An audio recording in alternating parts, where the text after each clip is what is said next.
Hey guys, welcome to Never Give Up podcast. Again, we got another episode. We have a guest today, Eric from Better Qualify, top agent. Yep. So brag about yourself a little bit. Brag about yourself. Oh boy, he's going to brag now. So Eric Sturkin, again, Better Qualified is the name of the company. We've been fixing, building, and managing credit for 17 years. So it's been a, kind of like I look at this market as we've seen it all before, but the only issue this time we have a little bit differently, and you guys could correct me if I'm wrong, is the lack of inventory. So I think we're in a better place. But, the inventory is just a little, rates are, of course, going higher, but everything starts with what? Right. When you're looking for a home, Yep. right? Everything, unless you're paying cash. But, you guys know better than me. I don't know how many cash deals are getting done, if they are. But it all starts with credit. And, I tell everybody, the most important part of credit is figuring out what you have, what you don't have, and getting a credit report, right? And I say to all three of you guys, you're in the industry. I'll assume that all of you have looked at your credit report at least within the last 30 days, right? Yep. Or you monitor, right? Most people, and I don't say most people, I say most people in our industry at least monitor their credit. What I've seen over the last 17 years, though, is much more of an acceptance on credit monitoring. You have the credit karmas, you have the credit sesames, you have, a lot of these different sites out there that now monitor your own credit card. Will monitor, right? Yeah. I have Bank of America. Bank of America gives me a FICO update at the end of each month. So the basics of credit now, people are much more aware than they were when we started 17 years ago, and you couldn't monitor as easy, and it was, let's say expensive, right? So no one really paid attention. But nowadays, it's getting tighter and tighter and tighter on the credit side to get a loan. And what does that mean? Well, with the note and with the whole real estate industry, what ends up happening when the rates start to go as high as they've been, people want to lend less. They want to slow it down, to breathe, to figure out what's going on, right? So what do? They make it so that it's harder to qualify with making certain rates either consistent to where they are, they change the rate, or make it so that you don't qualify based on just your score. Where it was in the past, you might have been able to get something at a 580 or a 620. It might not be now be a 660. It might now be a 700. So getting back to the beginning of what I was talking about with credit, the first and only step that you have to do in the beginning is figuring out what your credit is. Monitor or pull a credit report before you do anything else, right? I'll pause because I can keep talking forever if you have any questions. Yeah, that's a great start. Yeah. Being in the industry for 16 years, amazing. You've seen the ups and downs. Really amazing. You've seen the 2007 too as well, which is pretty cool.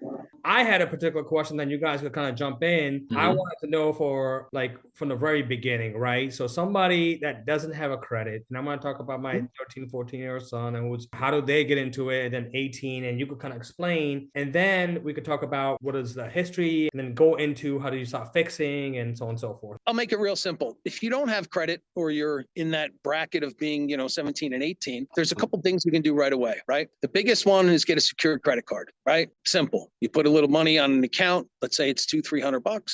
That is a secured credit card, right? You can only use what you put into the bank. So if it's $300, let's just use Wells Fargo I'm not throwing out names, but I just happen to know that they have a secured card because a relative just signed up for a secured card. I told him to do that. And then you're using what's secured, right? So it's $300, you're going to use $300. The issue I have with secured cards, if you don't play them correctly, it might hurt you in the beginning if you max the cards out, right? So if you're not using this as a credit card, you max it, but you pay it off. Don't let that balance sit. Get it back to the original, whatever the initial, 300 was. You don't want to have a balance. You want to use it. So secured cards is first. Second, you want to add and get added to any family member or any of your friends, if they'll do it for you, that has a credit card or credit card's the easiest one, but let's say they have a credit card with an extreme long history. What does history mean? It's been open for a very long time. It's very important. It's 15% of a credit score. So a long history of a trade line being open is very important. And then you have what's called the utilization, how much you can use on that card, right? How much is that credit limit for? That number, whether it's 10, 20, 50,000, or maybe just 500, the bigger that number, the better it is to get an authorized user or somebody in your family to add you to that card. Now that family member doesn't have to give you a card. All they're doing is putting you on the card. They're not giving you the card to say, go spend and go crazy. They can take that card and throw it away. But that alone, between the two of those, is going to start you in the right direction. In between that, there's a couple cool products now that they have out. They're called installment loans. A company like self.com makes it so that you can put same thing as a secured credit card, but now you're going to put in an installment loan vehicle where you're putting in money and you have to pay a little bit amount. I forget what it is, maybe 30 to 40 bucks, something like that a month into the installment loan as a payment, right? So there's no transaction. You're not borrowing against it. You're paying into it. At the end of the day, over 18 months, typical, an installment. Let me slow down. Installment loan and a revolving credit are two different things. They're the two types of credit you can have. Revolving is a credit card or anything that changes. So as the balance goes down, your payment becomes smaller. All of that kind of credit is called, what did I just say? I'm losing my train of thought. Sorry about that. Installment loans. Right? No So worries, no worries. you have revolve. I looked and I saw somebody who looked like they won a lot of money. I'm an AC at this event, so I got distracted.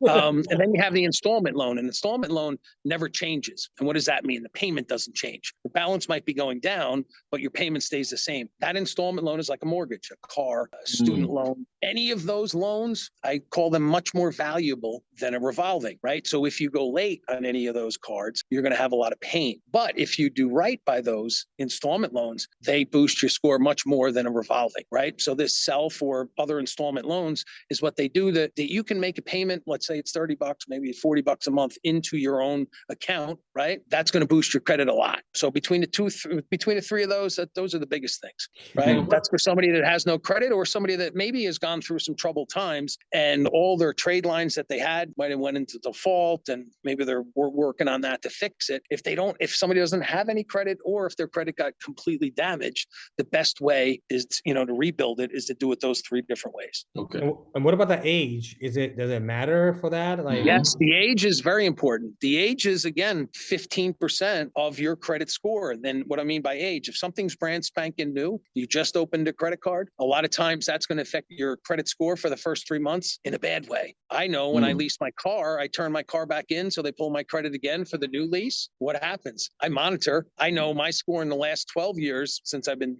going to the same place. I get my car every 3 years or 3.5 years, whatever. I drop between 17 and 29 points every single time. And that's a car lease. So again, the length of that is brand new. Something that's aged or more seasoned, 5 years, 10 years, 15 years is much more valuable to somebody than, something short term, especially also if that's yours, right? So say you have a card that's 20 years old, you close that card. Well, what ends up happening? Now your credit score starts to go down, not only because of the seasoning and how old that trade line was, but also that available balance now disappears. And available balance, what you have available compared to what you have used is called utilization.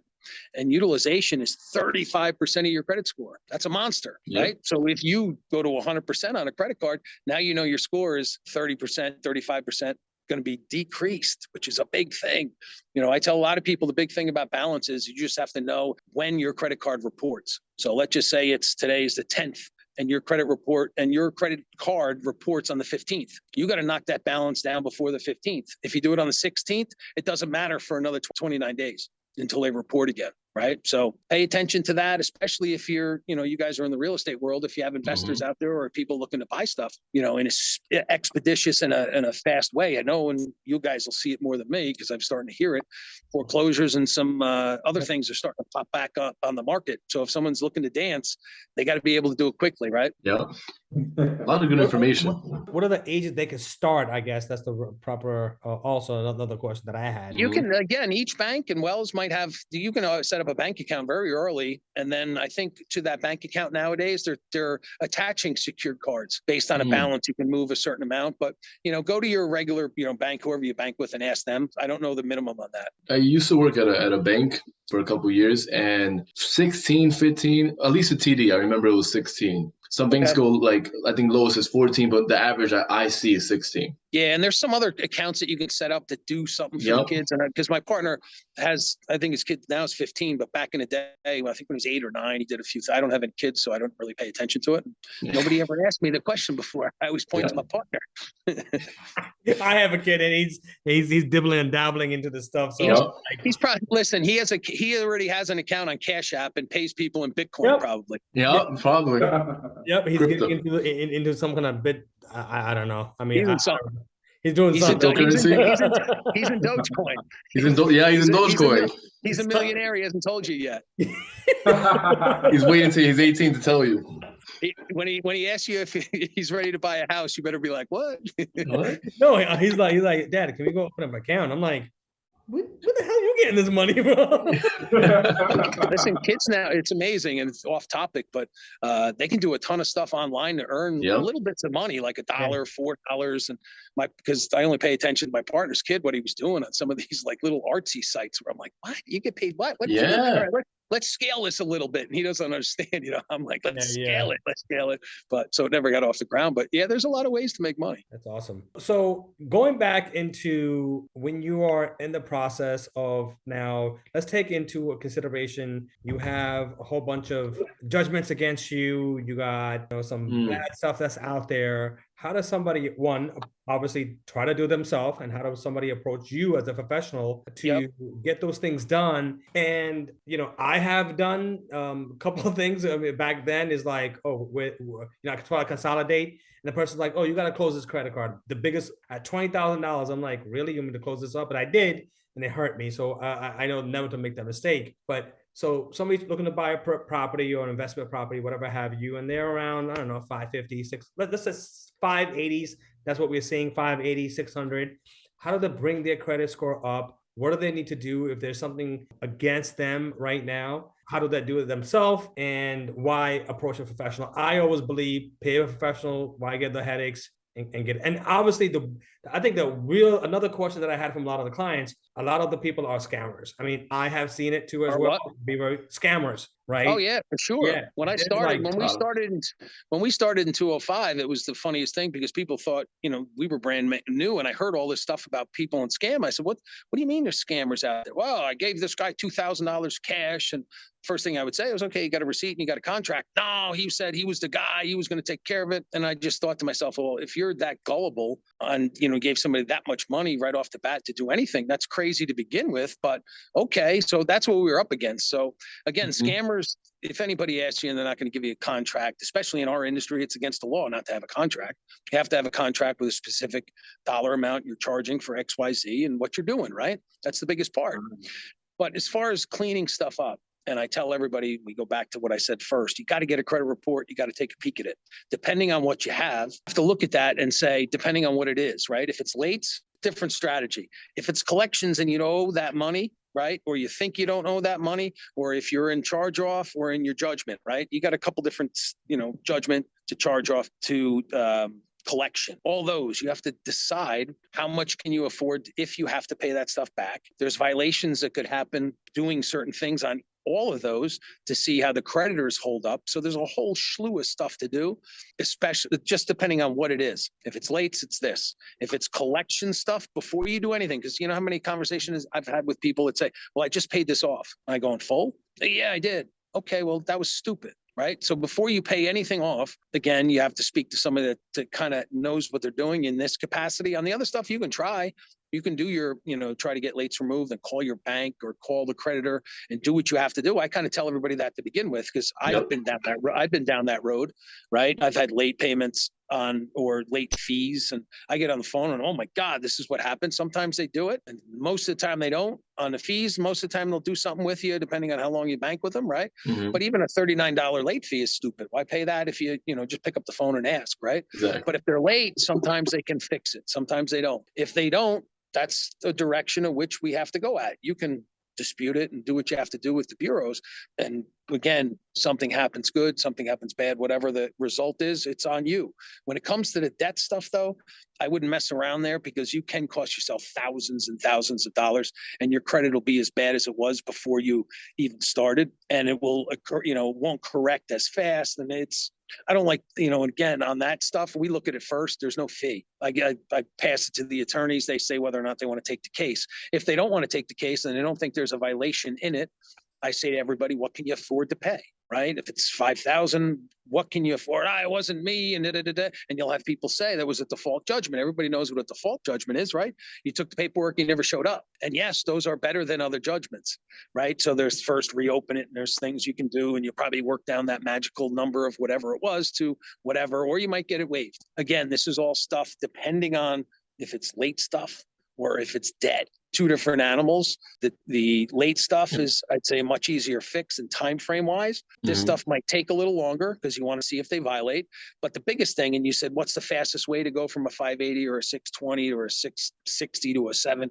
Again, it all depends on each specific credit report, right? So we look at it, but the biggest and quickest is balances. Again, that's utilization. If someone can change any of that, not everybody can, but within looking on a computer and getting a simulator to tell you within a couple, how much you have to pay each one down to get a certain point, it's pretty realistic. That's the fastest if somebody has balances. A lot of times you'll have people maxed out and they're looking to do a refi. And the reason they were doing the refi is to knock the stuff down. So it's kind of, well, we could do this, but, so the credit doesn't matter. You got to pay it off. They're not going to give you to say, when we do this, to be able to qualify you. So that's it. So, because there's a lot of information, a lot of good information there, Mike. And so, for instance, let's say someone has like a large balance, as you said, right, on their card. They can't pay everything total, so they want to do let's say they want to do 5 out of the 8,000, right? So they can speak to the individual they owe, like the credit line company, and get that situated, right? I'm guessing then. Yes and no. It depends on if they're late. I mean, if it's just because they don't feel like paying it, no, it's not going to happen. So you can always try, right? They might give you a better interest rate, which I've heard and they've done. I've seen that a lot of times. They might stretch your payment. They might do a couple things, right? But they typically aren't going to get rid of that balance. If you have no way out and you have other credit cards and you're not able to make those payments and you don't plan on winning the lottery or you don't have a family friend or a family member that's going to leave you the money, then you have to figure out, well, it's going to take me 30 years to pay off this credit card or credit cards, right? It's miserable to have to make a payment towards a couple $100 or a couple $1,000 on a credit card and never see that balance change. Exactly. Right? It's not a good feeling. So you have to decide. And again, I'd say counsel, but figure out what you want to do or what you're going to do in the next short term, right? Can you afford to have your credit score get damaged? And if it's, I don't need any financing, I'm at 3% on my house and I have my car for the next 5 years, then okay, well, I'm going to suggest you do this, that, or that, the other thing. But a lot of it depends on how much you make too, right? And I'm not a bankruptcy attorney, so I'm not that specialist, but I know bankruptcy is also an option.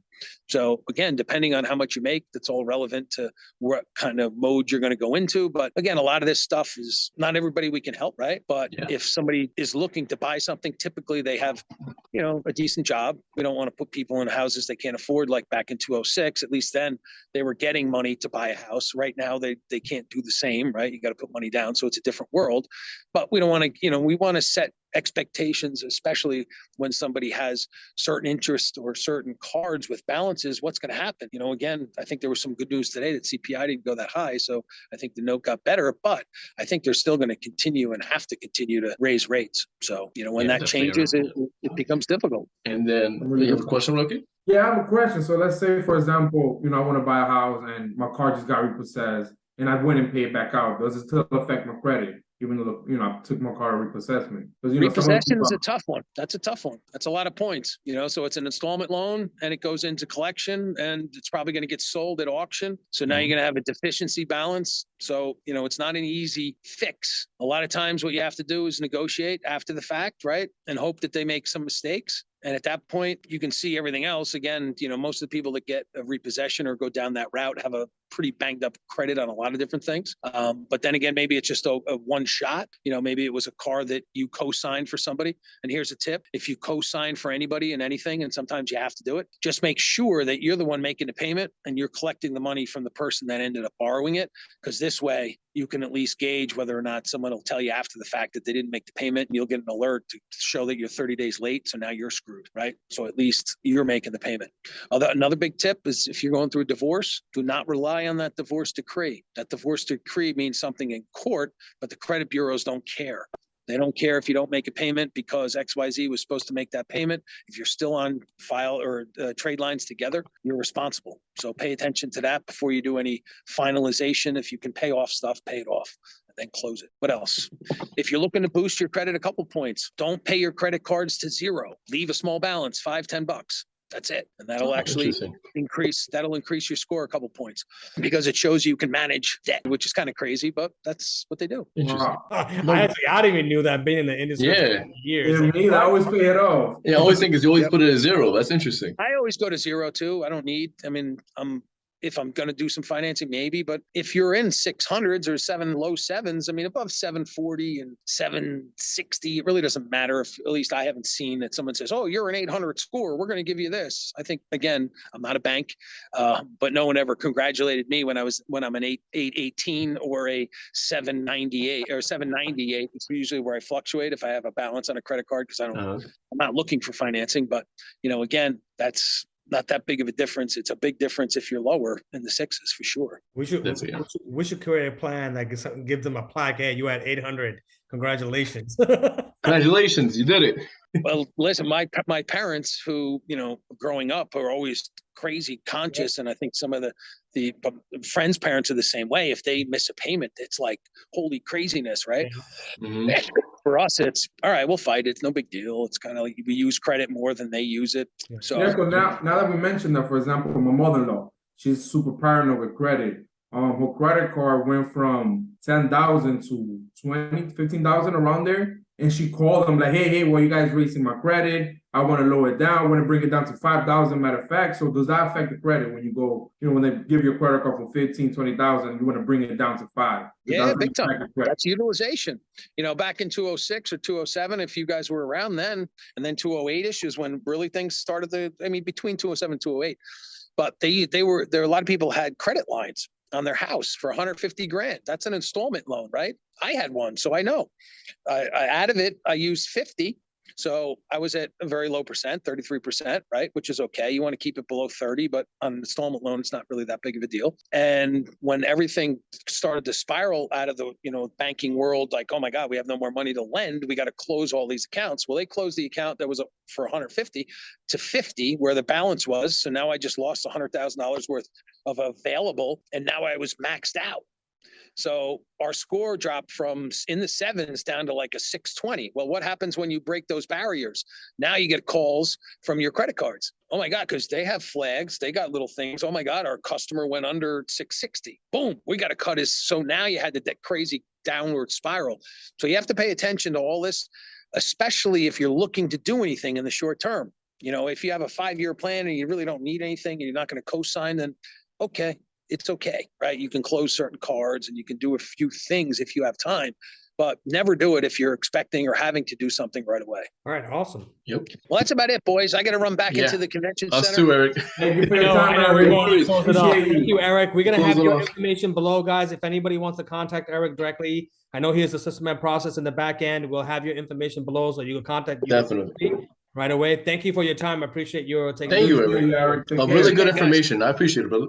All right. I'll see you soon. All right, guys. All right. Awesome.